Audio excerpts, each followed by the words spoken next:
Hello and welcome. This is Rooflemonger, my friends. In today's video, we are going to be talking the top 10 greatest super moves in all of fighting games. It's almost the end of the year as we make this, and I figure time for a fun video to help close out the year. Now, of course, such a list would be highly contestable and highly subject to debate, so if something's not here that you believe should be, by all means post in the comments. But I do want to set a little bit of a ground rule in what makes a greatest move, a greatest super, right? Because it has to be more than just raw power in a game.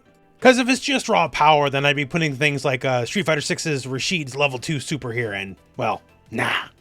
They gotta be some combination of funny, cool, or awesome, and I guess above all else, memorable. Something that sticks with you over the years. Something that's just a good showcase of the character that's doing the actual move. So that said, now let's get into it. What exactly are the top 10 greatest super moves in all of fighting games? Now, for number 10, let's go to the realm of Injustice. Injustice, regardless of your thoughts about the game as a whole, they did right by the characters in terms of the superhero and villainous feel. Someone like Doomsday. Doomsday felt unstoppable. Unblockable moves. Moves that might as well have been unblockable, like this one move here, which was overhead then immediately low. You could see it coming all you wanted, you probably still weren't blocking it correctly. And he had a great trait that just helped the unstoppable feel of the character, as it basically just let him shake off all sorts of attacks. This felt like the guy who could kill Superman. And then we enter the super. So Doomsday being Doomsday, this is very appropriate, as he literally pummels you through the planet. Right through the Earth's molten core, onto the ocean on the other side, and then coming back all the way on the other end to, very conveniently dump you back on the stage you're fighting in. This is a move that conveys the power of this character. If you grew up knowing Doomsday either from the comics or the earlier animated stuff, you knew this character was a threat, and this was more than just, a big fireball super or something like that. This conveyed this character's just raw power and brutality, and to me it was always one of the most memorable things about this game. So to me, this easily cinches the number 10 place on our greatest supers list. Now for number 9, we're moving to a very 90s game, and that is Aggressors of Dark Combat. And yes, that is combat with a K. It was the style at the time. This game was pretty different compared to some other 2D fare at the time in that you could kind of move around the entire stage, not just a flat 2D plane. And sometimes items would be thrown around the battlefield and you can just kind of beat your opponent over the head with said items.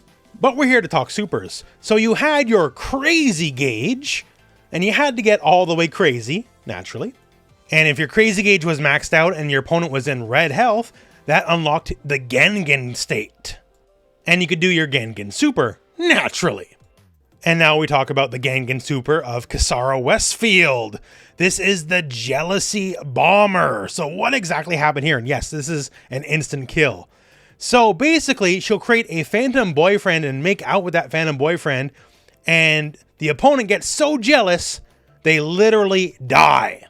There's lots of absurd supers over the years in fighting games, but when it comes to absurdity, this takes the cake. You are effectively cucked to death. Watching the pretty girl you were just fighting and make out with somebody else, that's too much. We now depart from the mortal realm. And just on the sheer absurd value of all this, it makes the list. For number 8, all things have a beginning, including super moves in fighting games. Enter the Ryuko Ranbu, making its debut as Ryo's super in Art of Fighting in 1992. This is basically the first super move. And the beautiful part about this move is it's transcended games and characters. It's not just in Art of Fighting, you'll find it in Fatal Fury, you'll find it in King of Fighters, and you will find anyone who practices Kyokuken Ryu Karate using this move, not just one character. Everyone has their own little signature spin on the move, but it's basically just a lot of punches, a lot of kicks, and a very big flashy attack at the end. Fun lore fact, Ryo using this move is how he beat Geese Howard in the Art of Fighting 2, and it made him the first ever King of Fighters. Now, going back to the realms of Injustice 2 this time. We've already talked about with Doomsday how Injustice does the superhero feel very, very well. Even in Injustice 1, Flash's super was one of the greats. going around the entire circumference of the planet just to deliver a giant punch to the face. It was cool.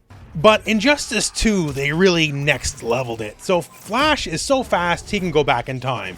It's one of his traits, and we're going a little time travel adventure, slamming you around before he arrives, before he even started doing the super. And let's dig into this. So in going back in time, one of the first things he does is brings you to ancient Egypt and smashes you into the Sphinx as it's being built, breaking its nose. If you happen to be unaware, the Sphinx does have a broken nose. And how it got broke is actually a great deal of mystery. There's a legend saying Napoleon's cannon shot it off. That's almost assuredly false. But Injustice gives us the answer. Flash broke it, smashing your dumb ass right into the Sphinx's face. Mystery solved. And then going even further back in time, we all love our dinosaurs, right? And interrupting a T-Rex's meal by smashing you into the T-Rex's face. Off we go again. And then back to right before present time, right before we started doing the super, and then smashing you into your future self right before Flash begins the super and starts the loop again. On top of looking cool, it's a real noodle scratcher like that. So that's why it's one of the greats. Coming in at number 6 is the Dragon Install from Guilty Gear. Now, there's a lot of buffs in fighting games. A lot of moves where you can burn some bar and get some kind of benefit out of it, right? But the thing is, there's only one Dragon Install. Going all the way back to the original Guilty Gear, the missing link, there's a reason why we call just about every buff in fighting games, regardless of what game it is, an install, and it's because of this move. It's about as signature as a move can get. In fact, it's so signature, eventually it got its own theme.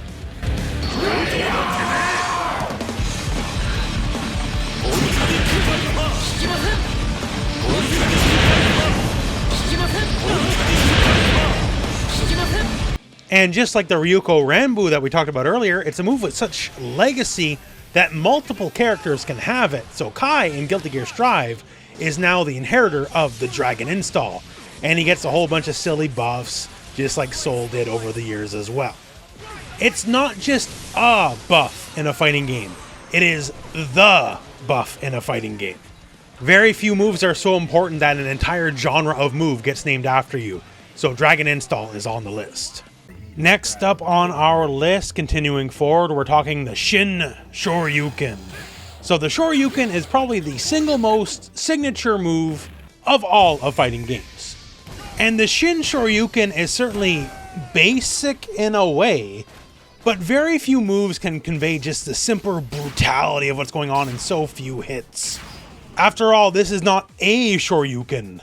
This is the Shoryuken. A punch to the gut to set you up, and then a Shoryuken to truly just knock your block off. It's always incredibly visually impressive, and it always looks like it hurts really, really bad.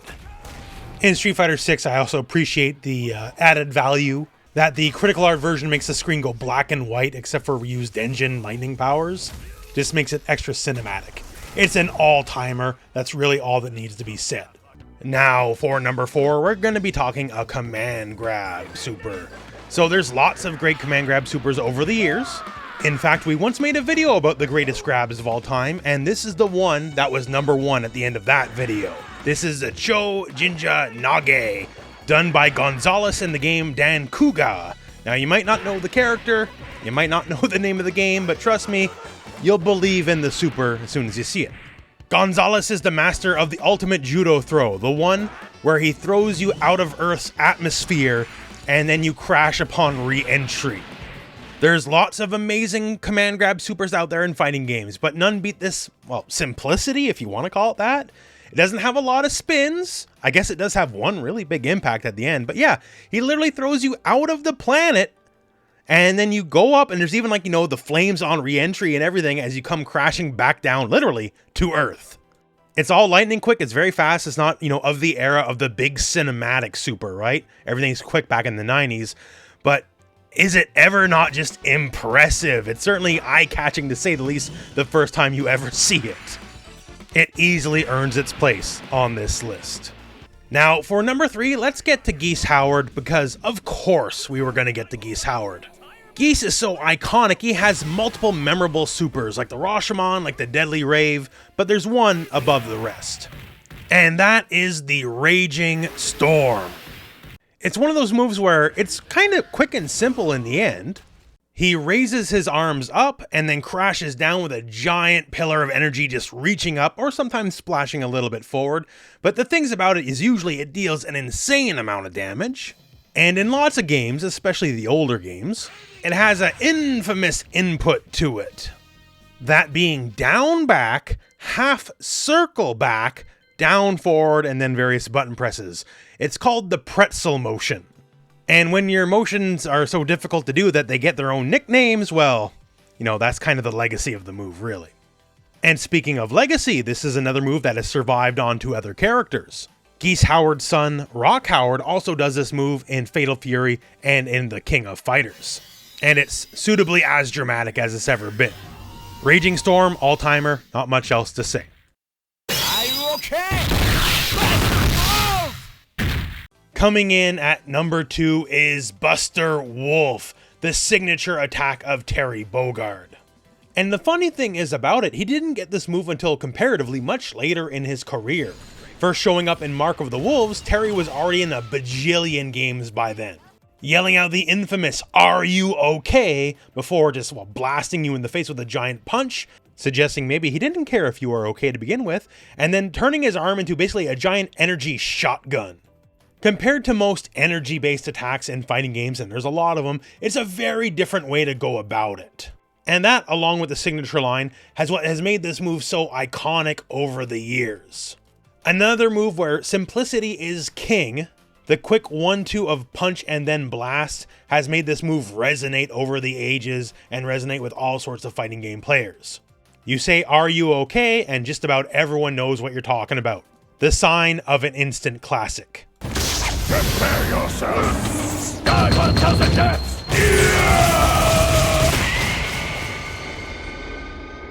This is methods.